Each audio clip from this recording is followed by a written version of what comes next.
الذين يبلغون رسالات الله ويخشونه ولا يخشون أحدا إلا الله.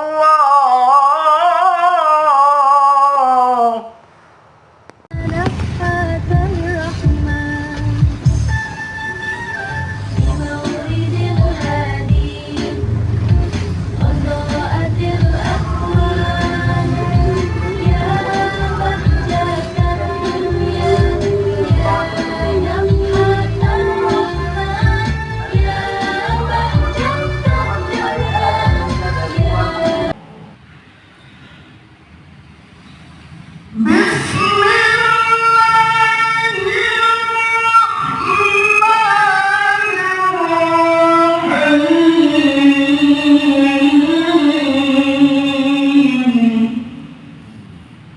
ادع إلى سبيل ربك بالحكمة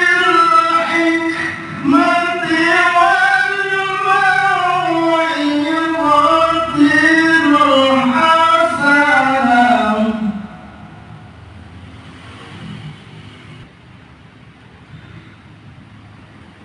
وجادلهم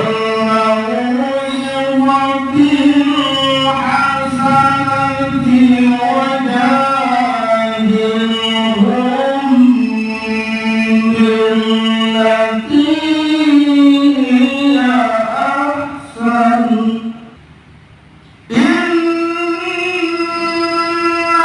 ربك هو أعلم بمن ضل عن سبيله وهو أعلم بالمهتدين.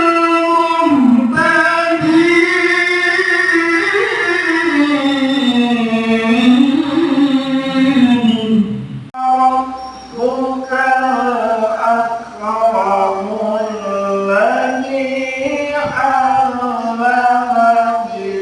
بالقلم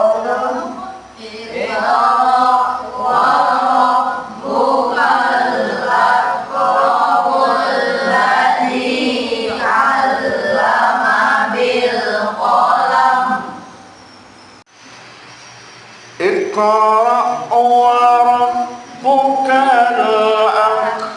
الأكرم الذي علم بالقلم.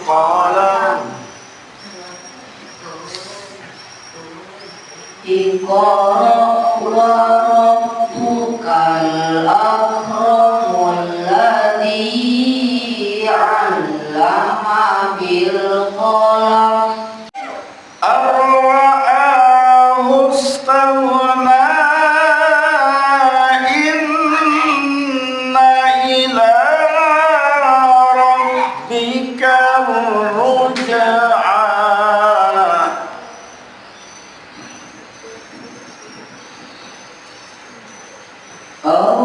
أرآه استغنى إن إلى ربك الرجعى. أرأيت الذي ينهى عبدا إذا صلى.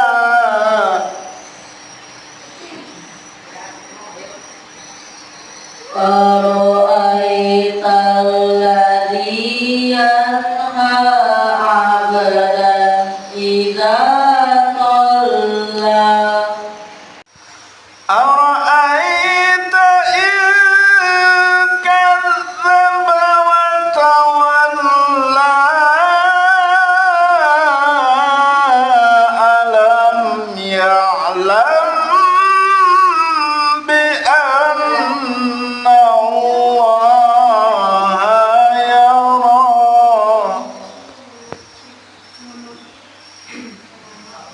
أرأيت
Siapa nama ibu susu Nabi Muhammad?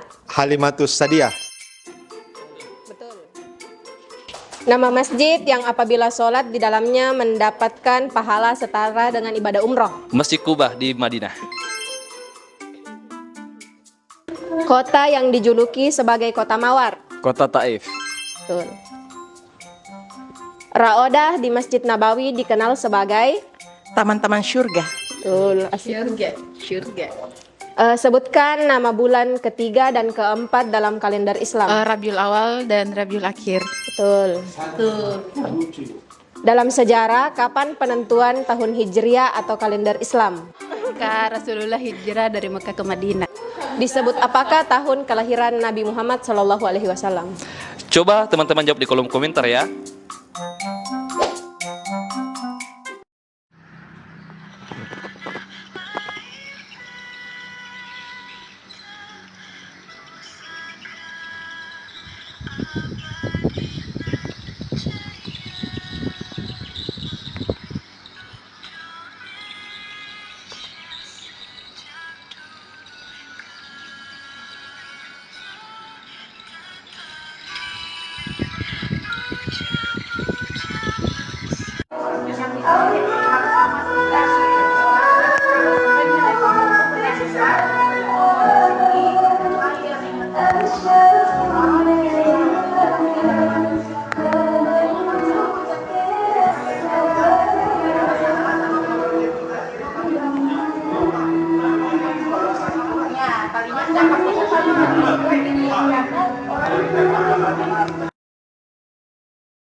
Ngobrollah dengan orang yang membangkitkan semangat kita. Jangan ngobrol sama orang yang menjatuhkan semangat kita. Saya kalau ngomong sama orang 5 menit, ngomongnya itu menjatuhkan semangat, saya tinggalin. Tuh apa ngomong sama dia? Saya mau ngomong sama orang yang membangkitkan semangat, yang membuka cakrawala berpikir, yang mengangkat saya dari keterpurukan. Ustadz, ada yang mau tanya lagi nih. Ada yang tanya lagi? Iya. Tanya apa? Ustadz, saya mau tanya, apa hukumnya memakai parfum, alkohol, dan parfumnya itu dipakai untuk sholat? Parfum yang mengandung alkohol digunakan untuk sholat. Ya. Dalam kitab Al-Fiqhu ala Madahibil Arba'ah li Syekh Abdurrahman Al-Jaziri, dalam bab ma yu'fa anhu minan najasah, itu dikatakan hukumnya boleh selagi kadar alkohol yang terdapat dalam parfum tersebut itu sesuai dengan kebutuhan. Dan menurut sebagian ulama bahwa etanol atau alkohol itu bukan sesuatu yang najis, sehingga itu boleh untuk digunakan. Demikian. Berarti intinya boleh untuk digunakan ya Ustadz ya? Boleh Ya. untuk digunakan. Terima kasih Ustadz. Ya, sama-sama. Ibnu Arabi itu meninggalnya dipukul orang. Dia sedang jalan. Pas dia sedang jalan, tiba-tiba ada pejabat-pejabat, orang-orang kaya. Assalamualaikum Tuan. Waalaikumsalam. Mereka mengetes ilmu dia. Aina Allah? Di mana Allah itu Tuan?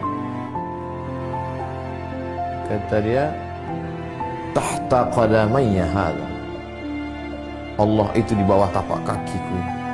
Oh, ngamuklah mereka.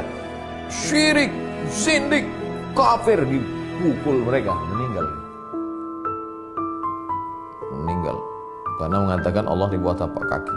Setelah meninggal, dikebumikan sekian lama, ada yang penasaran. Tempat dia tegak itu digali orang. Digali tempat kaki dia waktu dia pukul itu, ditemukanlah peti isinya emas. Baru orang paham, oh, yang dimaksudnya Tuhan itu ada di bawah tapak kaki itu maksudnya Tuhan kalian. Pejabat-pejabat, Tuhan kalian ada di bawah tapak kakiku ini. Apa Tuhan pejabat itu? Emas itulah itu. Emas itulah Tuhan dia. Imam Syafi'i itu luar biasa. Selesai dia belajar hadis dengan Ibnu Uyainah di Makkah, pergi dia ke Madinah. Sampai di Madinah, dijumpainya rumah gubernur Madinah. Assalamualaikum. Waalaikumsalam. Gubernur Madinah, ya, tolong bawakan saya ke rumah Imam Malik. Saya mau belajar sama Maliki, Malik bin Anas. Apa kata gubernur? Hai Syafi'i, andai kau suruh aku memindahkan bukit Uhud, lebih ringan daripada menghadap Malik. Begitulah ulama itu karismanya, jangan dulu. Aku tak sanggup berhadapan, segan mau jumpai Imam Malik. Kau suruh aku memindahkan bukit Uhud, lebih ringan daripada berhadapan dengan Malik. Ulama zaman dulu dihormati, luar biasa. Tapi karena diminta, akhirnya Imam Syafi'i pun datang ke rumah Malik bin Anas. Sampai di rumahnya, dia ucapkan salam. Assalamualaikum. Waalaikumsalam. Keluar pembantu Malik. Siapa? Saya Syafi'i. Mau ketemu siapa? Mau ketemu Malik. Malik mana? Di dalam. Ya, tunggu sebentar. Dia masuk ke dalam. Malik, ya, ada tamu namanya Syafi'i. Kata Malik, suruh dia baca kitab saya Muwatta. Nanti kalau dia sudah baca khatam Muwatta, baru dia belajar sama saya. Kalau tidak, nanti tak nyambung kajinya. Datang pembantunya, nyampaikan, Syafi'i, ya, kata Malik, kamu pulang aja dulu, baca Muwatta. Nanti kalau sudah khatam Muwatta, baru belajar lagi. Kata Syafi'i, kasih tahu ke Malik, Muwatta sudah di sini semua. Maliki terkagum dengan Syafi'i. Sebelum belajar, dia sudah. Andai ada orang mau belajar ke saya, Pak Ustadz, kami mau belajar masalah khilafiyah, baca buku saya 37, masalah populer. Nanti baru kita belajar, biar nyambung kaji kita. Pak Ustadz, udah di sini tuh semua. Tentu saya kagum sama dia. Saya aja nggak hafal, dia hafal. akhir dari persahabatan, pertemanan dan menuntut ilmu Syafi'i, akhirnya Malik memanggil Syafi'i. Syafi'i, sini. Ada apa Tuan Guru? Habis sudah ilmuku dan kurasa engkau lebih hebat daripada aku. Ini beberapa keping uang emas, carilah guru yang lain. Pergilah. Begitu zaman dulu. Zaman sekarang orang dah. Akulah guru yang paling hebat di Pekanbaru. Kau jangan belajar sama yang lain. Yang lain itu hanya kulit-kulit buku aja. Ini bukan adab salaf. Ini adab salaf. Mereka belajar salaf. Imam Malik itu salaf, meninggal 179. Imam Syafi'i itu salaf, meninggal 204. Saya enggak mau pakai Syafi'i, saya maunya pakai Bukhari. Di kotaknya dua, dianggapnya Bukhari lebih alim daripada Syafi'i. Ini Syafi'i, ini Bukhari. Dia lupa Bukhari itu belajar kemana. Bukhari meninggal 256. Lihat tahun lahirnya, lihat tahun wafatnya. Bukhari meninggal 256. Bukhari punya guru siapa namanya? Ahmad bin Ambal, meninggal 261. Ahmad bin Ambal punya guru siapa namanya? Syafi'i, 204. Syafi'i punya, jadi silsilahnya ke atas. Bukhari berguru kepada Ahmad bin Hanbal, Ahmad bin Hanbal berguru kepada Syafi'i. Secara tak langsung Bukhari itu murid Syafi'i secara keilmuan, tapi murid tak langsung. Jadi jangan katakan Syafi'i tak paham hadis. Nasirus sunnah. Ahmad bin Hanbal mengaku sebelum Syafi'i masuk ke kota Baghdad, kami tak bisa membedakan mana hadis am, mana hadis khas, mana taqyidul mutlaq, mana takhsisul am, mana ikhtilaful hadis, mana nasikh mansukh. Bukan mereka tak paham, mereka paham, mereka tawadhu, tapi ada orang yang lebih paham daripada mereka. Siapa itu? Imam Syafi'i. Yang pertama menulis kitab usul fiqih, Imam Syafi'i. Dipanggilnya muridnya namanya Rabi' al-Muradi. Rabi', ta'al, mari kemari. Tolong ambil pena sama kertas. Datang Rabi', ambil pena, ambil kertas, dicatatnya. Catat. Tulis ar-risalah. Risalah artinya surat. Tulis. Ditulis Rabi' 300 halaman. Itulah kitab usul fikih yang paling tua sekarang. Judulnya Ar-Risalah. Ngomong aja Syafi'i. Tidak pakai laptop, tidak pakai copy paste, tidak pakai kitab, tidak pakai google.com. Ini merasa alim hebat, ngajar, mati lampu hilang hadis.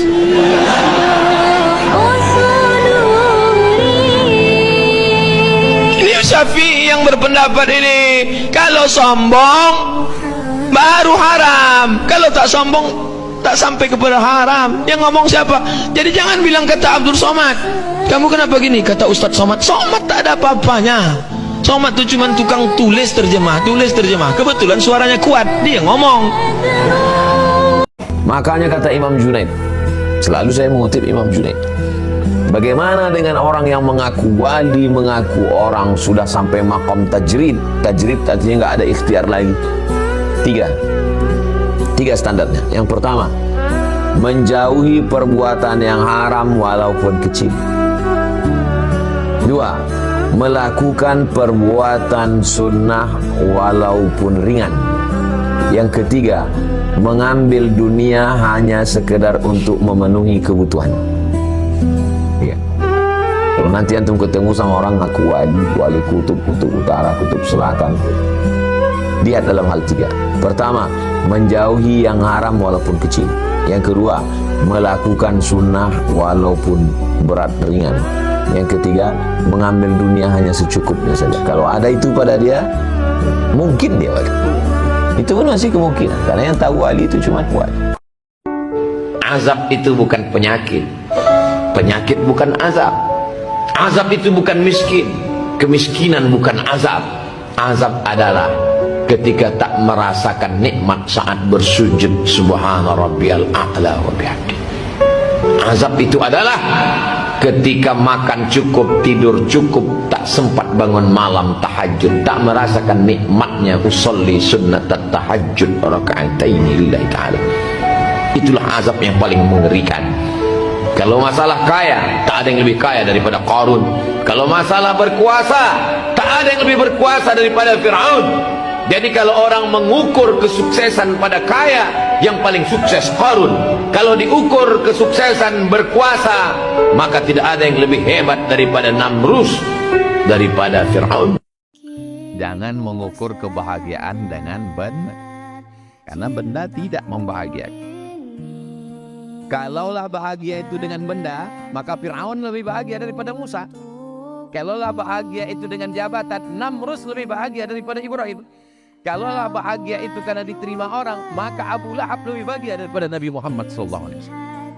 Ini kebahagiaan tidak di situ letak. Definisi bahagia itu apa? Definisi bahagia punya mobil, punya rumah, punya duit, sehat. Bahagia bukan itu. Bahagia itu adalah sururul qalbi,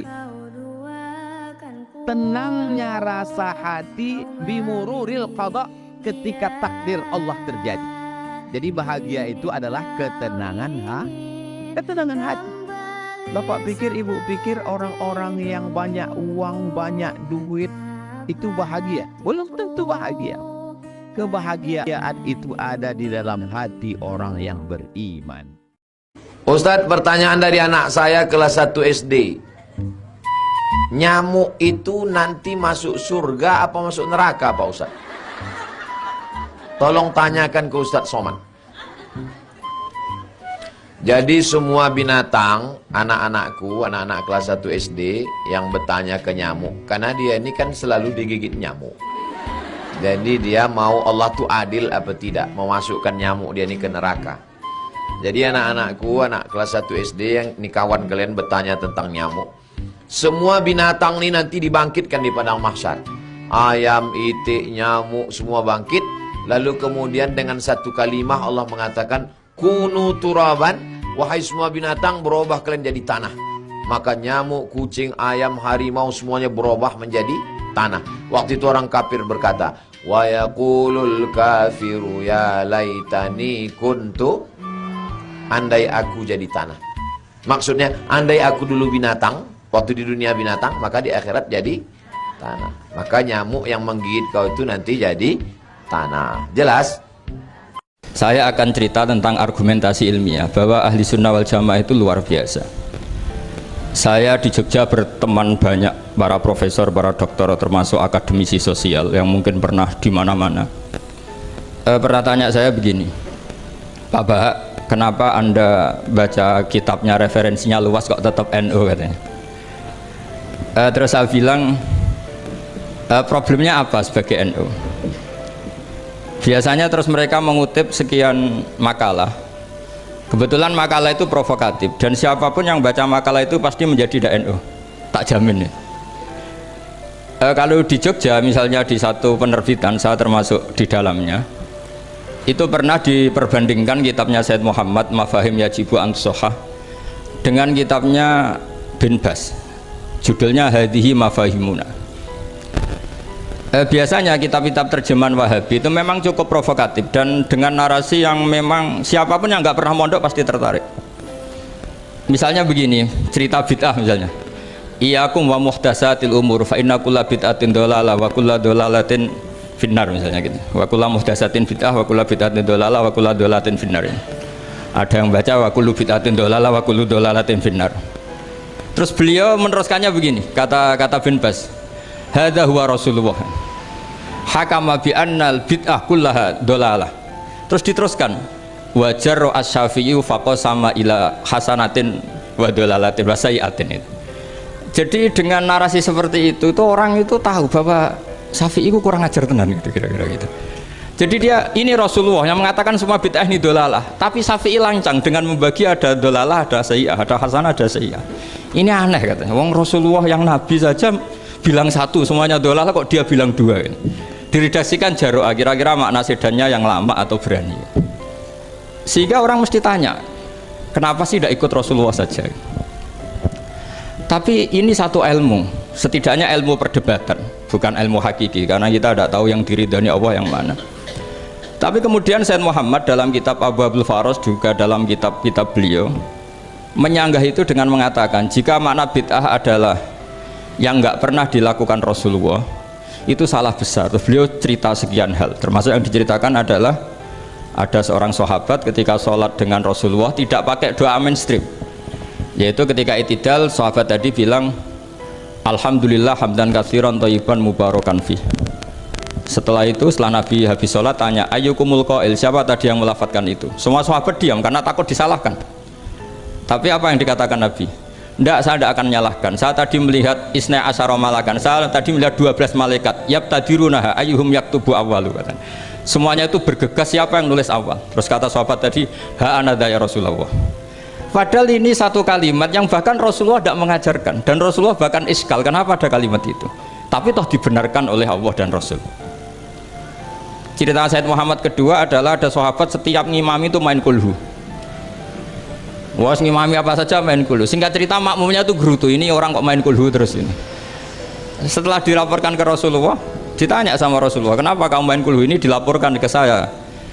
Kata si musolli tadi, imam tadi, li annaha sifatur rahman, karena dalam surat itu semua sifatnya Allah, maka fa'ana uhibbuha, saya senang itu. Apa kata Rasulullah? Saya disuruh bilang Allah ke kamu bahwa Allah mencintai kamu karena kamu mencintai kulhu. Terus keterusan sampai sekarang itu orang-orang NU baca kulhu terus itu, karena sekali baca idza samsu kuwirat mesti keponting gitu. Tapi artinya itu dibenarkan Rasulullah min ghairi sabqi ta'limin minhu, tanpa ada pelajaran dari beliau. Runtuhlah teori bid'ah bahwa bid'ah adalah semua yang nggak pernah dilakukan Nabi diajarkan Nabi. Nyatanya beberapa kali Nabi membenarkan sesuatu yang belum pernah diajarkan oleh beliau. Masalahnya adalah tidak semua orang baca kitabnya Sayyid Muhammad atau baca tidak paham.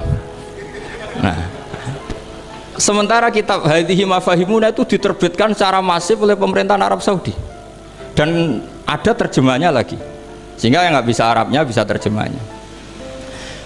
Dengan narasi tadi bahwa Imam Syafi'i dibenturkan Rasulullah itu kan mesti kalah. Redaksinya itu Jaro'ah itu wani pakai hamzah. Kedua, saya ingin cerita, dan saya tidak bosan-bosan cerita ini sampai mati, saya tidak akan bosan-bosan. Ada kemandirian al-hujjatul balighah dalam diri kita sebagai ahli sunnah. Begini misalnya, kalimat la ilaha illallah adalah kalimat yang orang kafir 80 tahun saja kalau melafatkan itu menjadi soro mukminan. Lah ini kita tahlil yang sudah muslim hanya karena kalimat thayyibah justru menjadi kafir. Ini kan madzhab aneh. Yang kafir puluhan tahun iyan tahu yughfar lahum ma qad salaf bihadil kalimah. Ini kita karena tahlilan sampai nyekel patok menjadi kafir juga karena la ilaha illallah. Ini aneh. Jadi kalimatun sing yakunu bihal kafiru musliman menjadi kalimatun yakunul mukminu biha kafirun. Ini kan kaidah yang aneh. Nah, saya ingin kalau ahli sunnah yang seperti ini sudah mandiri, sudah sehat, ya baguslah seperti itu. Terus yang terakhir, kenapa ditambahi an-nahdiyah? Ya seperti yang dikatakan moderator tadi. Di terminologi internasional itu kalau ahli sunnah pokoknya yang tidak sabus sahabat ahli sunnah, sehingga Wahabi, Muhammadiyah, Ikhwan semuanya ahli sunnah wal jamaah. Karena kalau di media internasional asal tidak Syiah itu ahli sunnah, hanya itu saja perbandingannya. Kalau ikramus sahabat ya ahli sunnah, kalau sabus sahabat ya Syiah. Problemnya adalah kita tidak ikut kelompok besar ahli sunnah yang mainstream di internasional karena mereka anti wasilah, anti tahlil, sehingga terus Indonesia bilang ditambahi ahli sunnah wal jamaah an-nahdiyah.